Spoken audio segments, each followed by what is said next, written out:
इस time live तस्वीरां तुसी देख सकते हो सैक्टर 17 चंडीगढ़ तो, जिथे कि एक छोटे बच्चों तो लैके पुलिस के वड्डे अधिकारी ते गवर्नर ऑफ पंजाब गुलाब चंद कटारिया जी भी पहुँच रहे हैं। एक मॉक ड्रिल चल रही है कि जिदे विच दिखाया जा रहा कि बच्चों को सिखाया भी जा रहा कि जेकर कोई आफत आती है तो एक छोटे बच्चे तो लैके चंडीगढ़ एडमिनिस्ट्रेशन के जोड़े भी सरकारी वर्कर है सरकारी अदारिया दे विच काम करते हैं, जिन्ने भी लोग आ चाहे पुलिस वाले होण उन्हां सारिआं नूं ही मॉक ड्रिल बारे सूचित किया जा रहा कि अगर कोई भी इदां दी घटना हुंदी है तो पहला ही मॉक ड्रिल जिहड़ी आ लगातार कीतियां जा रही ने चंडीगढ़ के विच ते पंजाब दे विच भी वख-वख जगह के उत्ते। इस टाइम लाइव तस्वीरां सैक्टर 17 दियां तुहाडे नाल अज दियां सांझियां कर रहे हैं कि एक स्कूल के बच्चों तो लैके सारे वड्डे अधिकारी इत्थे मौजूद आ जिहड़े कि मॉक ड्रिल नूं जिहड़ा कि अंजाम देण दे लई कि पूर्ण तौर ते की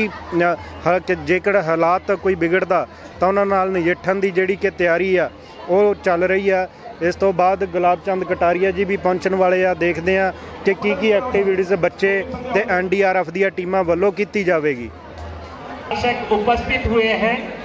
इससे हमारे NSS के वॉलंटियर, NCC के कैडेट, आपदा मित्र और सिविल डिफेंस और चंडीगढ़ पुलिस का मनोबल बहुत ही उच्च आदर्शों को प्राप्त करेगा, मनोबल उच्च होगा। और आज हमारे सामने विश्व की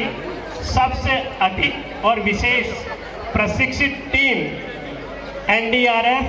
डेमोन्स्ट्रेशन देगी मॉक ड्रिल में, और उसके हम सब मूक दर्शक बनेंगे, उस डेमोन्स्ट्रेशन को देखेंगे, इनके द्वारा अपनाई जाने वाली विभिन्न तकनीकों को देखेंगे, समझेंगे, जिससे कि जरूरत पड़ने पर मानसिक और शारीरिक रूप से हम ऐसी परिस्थितियों में समाज और देश की सेवा कर सकेंगे। ये बड़ा ही सौभाग्य का अवसर है हमारे लिए कि कल की मॉक ड्रिल बहुत ही सफल रही। इस शहर के सभी शहरवासियों ने अपना महत्वपूर्ण योगदान दिया। आज उस मॉक ड्रिल का दूसरा चरण है जिसमें महामहिम और हमारे प्रशासक श्री गुलाब चंद जी कटारिया हमारे बीच में है। सर, आपकी सादर उपस्थिति हमारे लिए प्रेरणा का स्रोत है और निश्चित रूप से ये जो जवान हैं जो बहुत ही अनुशासित हैं, NCC के cadet, NSS volunteer, civil defence के लोग और आपदा मित्र आपकी उपस्थिति से बहुत ही ज़्यादा अभिप्रेरित होंगे।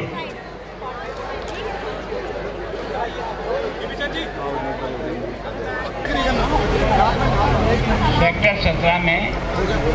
आज इस मॉक ड्रिल का अभ्यास किया। सामान्यतः ये तो कभी भी हो सकता है, किसी भी समय हो सकता है। मैं सोचता हूँ किसी बिल्डिंग में आग लगना, उसमें लोगों का फंसा होना, बिल्डिंग की गिरने की स्थिति आना, ये सामान्यतः कई बार किसी भी शहर में हो सकता है। उसके लिए हमारी टीम इन सब कामों के लिए अपने आप तैयार भी रहती है। फंसे हुए लोगों को निकालना भी है, लोगों को मेडिकल की सुविधा उपलब्ध कराने तक वहाँ तक पहुँचाना भी है। अगर ज़रूरत पड़ता तो बिल्डिंग को काट करके भी रास्ते बनाने पड़ते हैं, जिसके कारण से यहाँ मैं सोचता हूँ जो मशीन थी वो ऊंचाई पर भी जाकर के रेस्क्यू कर सकती है, उसको उन्होंने दिखाया। लेकिन कई बार बिल्डिंग इतनी ज़बरदस्त आग पकड़ लेती है कि रेस्क्यू करना भी बहुत कठिन हो जाता है। तो उसके बाद रेस्क्यू के बाद अगर कोई जान रह गई अंदर तो भी NDRF की टीम जो है ना वो अंदर जा कर के एक एक बिल्डिंग को संभाल करके उसमें से भी जिनको जिस प्रकार की मदद चाहिए उस प्रकार की होती है। इस समय तो क्योंकि देश के बॉर्डर पर हलचल है, हमें हर दृष्टि से तैयार रहना है। ये मॉक ड्रिल उसके कारण से है, लेकिन यहाँ का जो प्रोजेक्ट आपको और मैंने देखा है ये तो किसी भी समय किसी भी शहर में हो सकता है।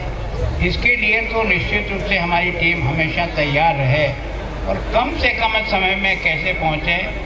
और कम से कम में रेस्क्यू ऑपरेशन पूरा कैसे हो, इस बारे में मैं सोचता हूँ कि आज यहाँ NSS के बाकी एनसीसी के सारी बच्चों को भी इस मॉक ड्रिल में ये देखने के लिए नहीं बुलाया। कभी मौका पड़े तो आपको स्वयं को भी इसमें एक तरह से रेस्क्यू टीम का हिस्सा बनकर के अपना योगदान देना पड़ेगा। इस दिखाने के पीछे मतलब ये है कि हर व्यक्ति रेस्क्यू में मदद कर सकता है।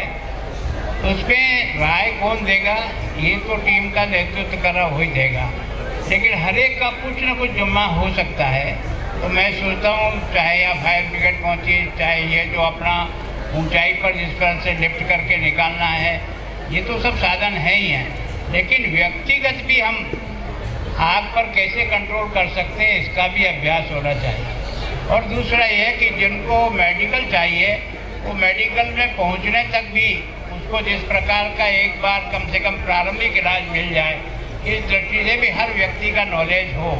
तो वो इसमें बहुत अच्छी मदद कर सकता है। आपके माध्यम से मैं यहाँ के प्रशासन ने इसको मॉक ड्रिल के रूप में रखा।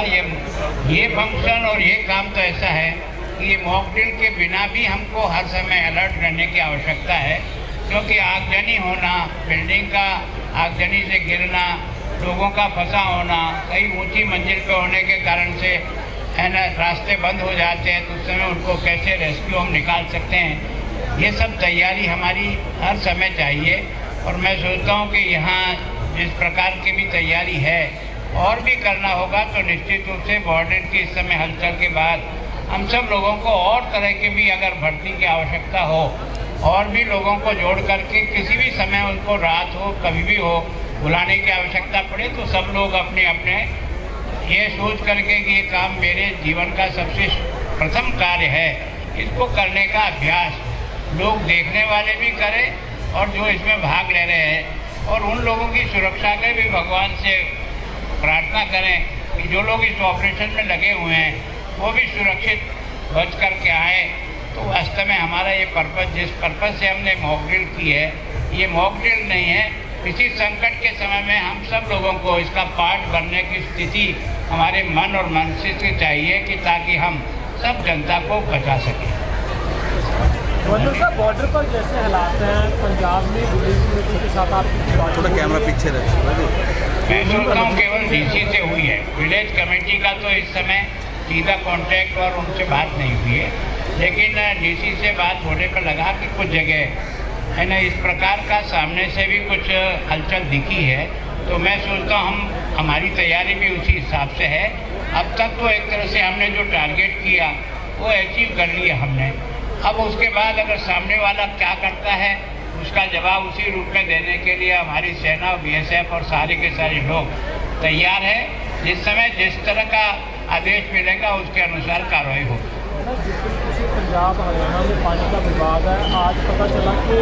बाखरा नंगल डैम पर भी हालात कुछ ऐसे हो गए कि चेयरमैन साहब ने और वहाँ पर दंगे प्रदर्शन। देखो ये विषय आप यहाँ छोड़ दो, नहीं तो कल यही विषय मुख्य बना दोगे आप और हमारा ये मॉक ड्रिल कहीं रह जाएगा। मैं चाहता हूँ सोसाइटी के सभी वॉलंटियर से कि वो अपनी मॉक ड्रिल शुरू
जो कि आपके सामने